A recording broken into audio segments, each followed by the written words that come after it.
Johanna Hamilton, Alka Pradhan, welcome to the program. Can I start by asking you about the trial, Johanna? What made you want to do this film? How did it cross your plate, so to speak? Well, I've been interested in the policies that evolved out of the attacks of September 11th for a long time, ever since the first investigative journalists started reporting on the black sites that were popping up all over the world, people who were being rendered, extraordinary rendition. I made sort of very small steps, early steps towards a film in that regard, and then got pulled off to work on other films. But it's always been there with me, and I've always wanted to return to it. About 2 years ago, I read an editorial in the New York Times that said that the UN Special Rapporteur on Torture had never been allowed access into Guantanamo, and I was sort of struck by that. At the time, he was a personal friend, so I phoned him up and said, listen, if you ever get access, please can I come with you with a camera? He very quickly, disabused me of the notion that he would ever be allowed access, but in the process, he put me in touch with Alka. He said, you should really speak to Alka Pradhan.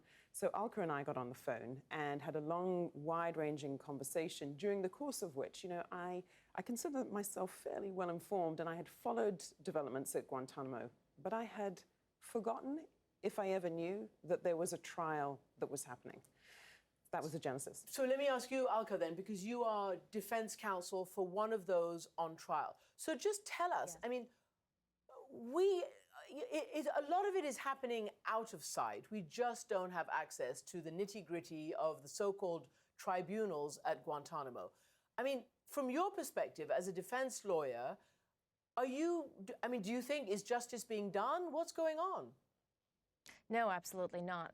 What is happening at Guantanamo is just an absolute travesty. When you think of the concept of American justice, we have contributed that and we have exported it to the rest of the world, and that is not what is happening at Guantanamo.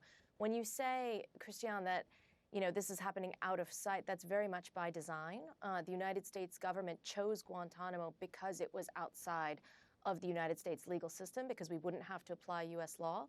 And everything they do at Guantanamo, at these military commissions, is designed to be out of sight, because if people could see the way in which this military commission is proceeding, I think there would be a public outcry. The film starts with you, among others, listening to the national anthem, the U.S. national anthem, there at Guantanamo. It's never happened before, and it's not easy. Excuse me 1 minute.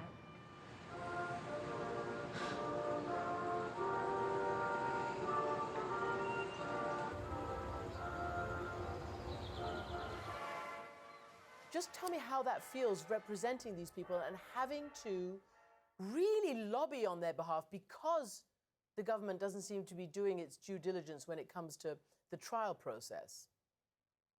Well, there are sort of three ways to look at it, Christiane. The first is that in our justice system, the defendants are innocent until they're proven guilty. I mean, that's just the basis of our entire justice system. And so, when we talk about the alleged masterminds of the September 11th attacks, it's important to remember that we are almost 18 years post-September 11th, and the United States government has still not proven, beyond a reasonable doubt, that any of these men actually did participate in September 11th. And I know that this seems like a technicality, but it is the foundation of our justice system.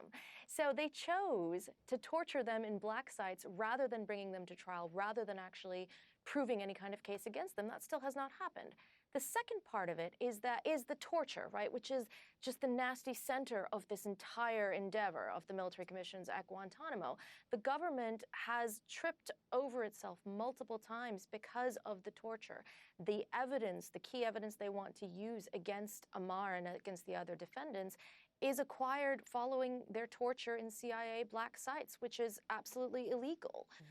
Most of the proceedings at Guantanamo are classified not because they're a threat to national security, but because they implicate what is still not known about the CIA torture program, because the CIA still wants to protect that. And the third aspect of it is that these men are still human beings, and that is something that we tried very hard to highlight, not just in the film, but in everything we do. I mean, when I go, I talk to Ammar al-Baluchi, the human being, who he is a man who has been in U.S. custody since 2003. He was tortured. His health is deteriorating. He has a family, just like all the rest of us do. He has interests, just like the rest of us do. And so that's what we have to represent. Let me follow up on that. You filmed one of the co-defense counsels talking about evidence that he wished he had had, Right. and talking about how the CIA favored a Hollywood movie more than the legal defense case that's going on that they're trying to prosecute and Alka and the others are trying to defend. Here's this clip. I'm speaking on behalf of my client, Mr. Ammar al-Baluchi. He suffered unspeakable torture. For many of you who watch this sort of movie, perhaps you've seen Zero Dark 30. The person who is depicted in the first 25 minutes of that movie is my client, Ammar.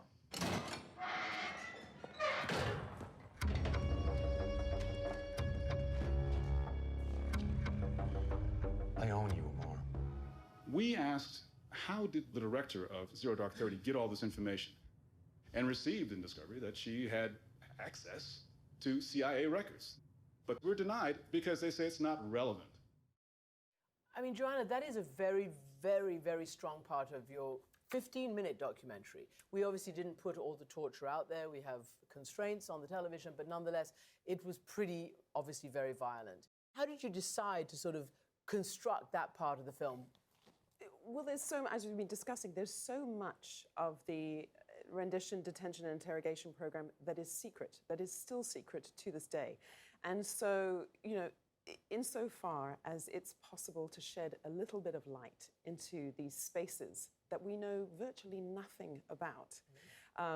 You know, here it was well documented that the CIA had helped the makers of Zero Dark 30, the filmmakers. And insofar as they were seeking to achieve accuracy, then these scenes de facto constitute an admission on behalf of the government that this happened. And, you know, if we're going to achieve no accuracy in terms of a public report, a public accounting, you know, Alka and her colleagues aren't allowed, in theory, aren't allowed access to this information, which just seems absurd. If they're going to do that, then, you know, I can use it in terms of an admission that it did happen, that I'm using it in terms of its factual basis.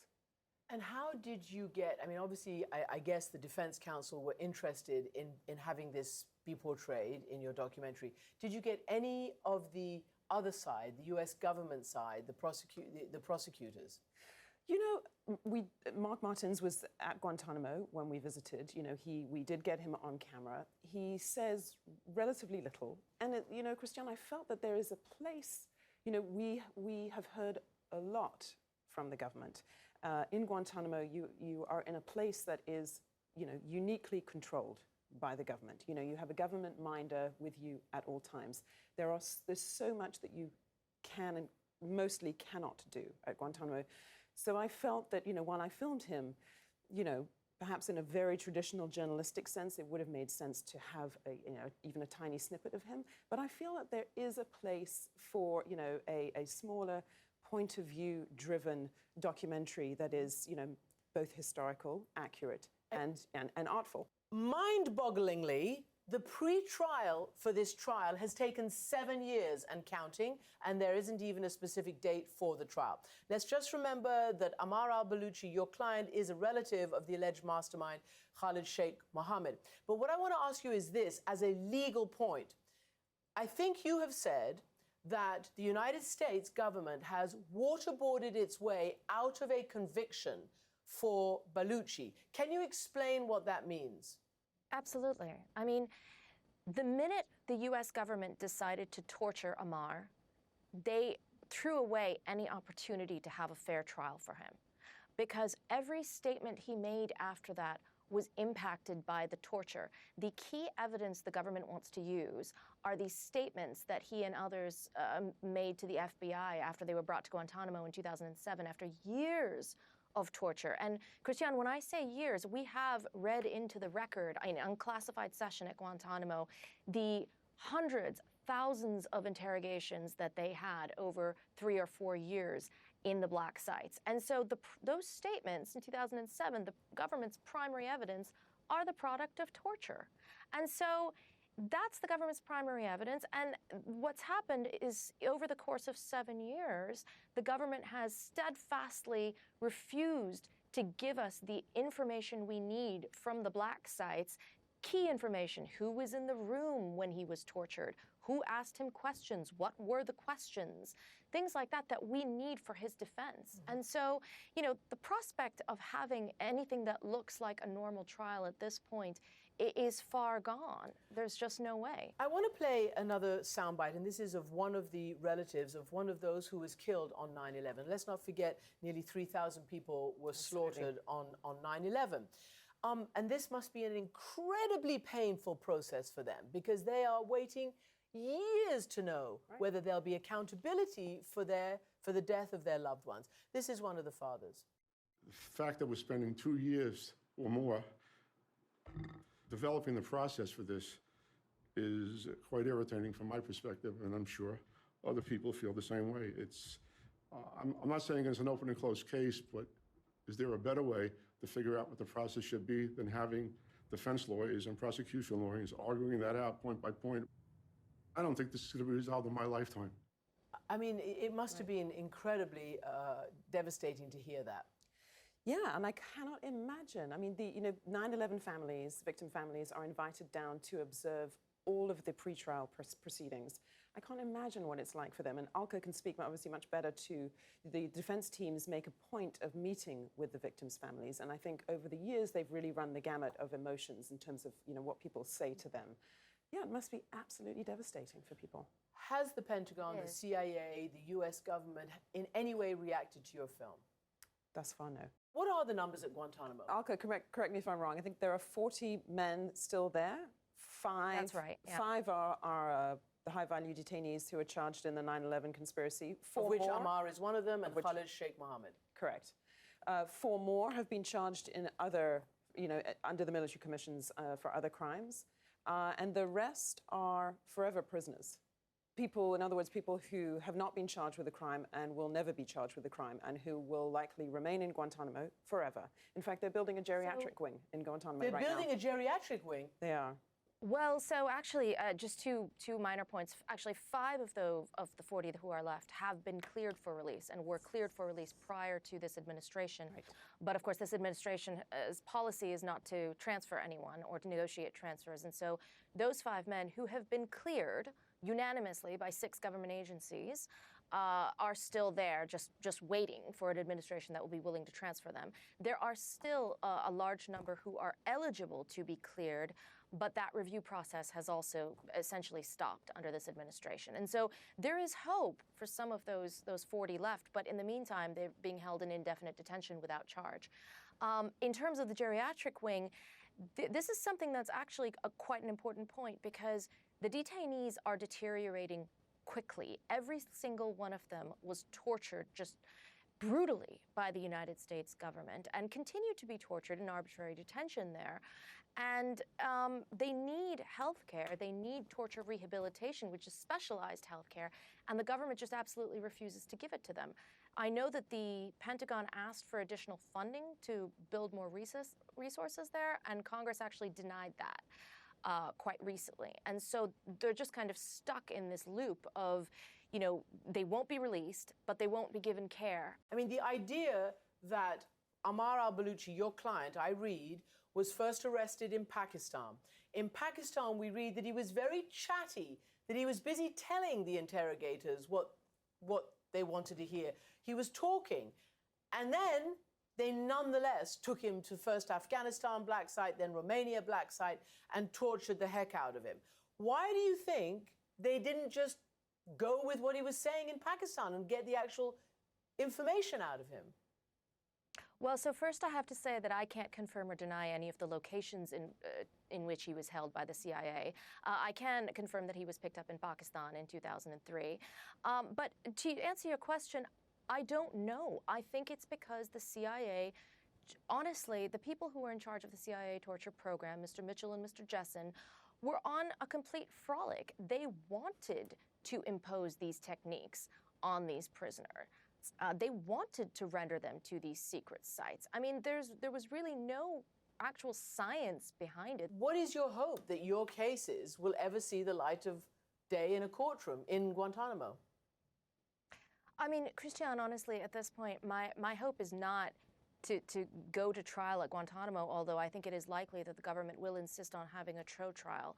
My goal at this point for Ammar is to get him torture rehabilitation, because that is what he needs. I mean, and he would say everything he talks about, he can't even focus on the trial and the proceedings, or really he's to the point where he can't even participate really in his own defense, because his cognitive abilities from the traumatic brain injury he was given in CIA custody are deteriorating. And so my goal is to get him torture rehabilitation and figure out a way to do that. And just finally, I guess, what would you say to the parents, the family of the victims, given that you are so ferociously defending the alleged masterminds?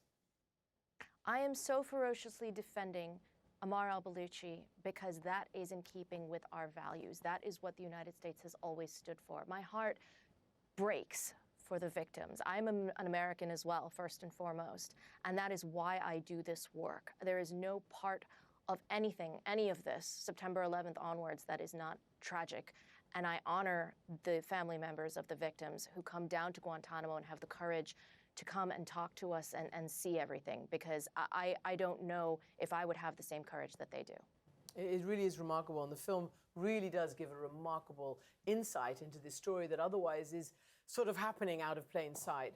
Exactly. Yeah, it's available on The Guardian on Field Division, Christiane. No, it's really good. Johanna Hamilton, thank you very much. Alka Pradhan, thank you very much. Thank you. Thank you.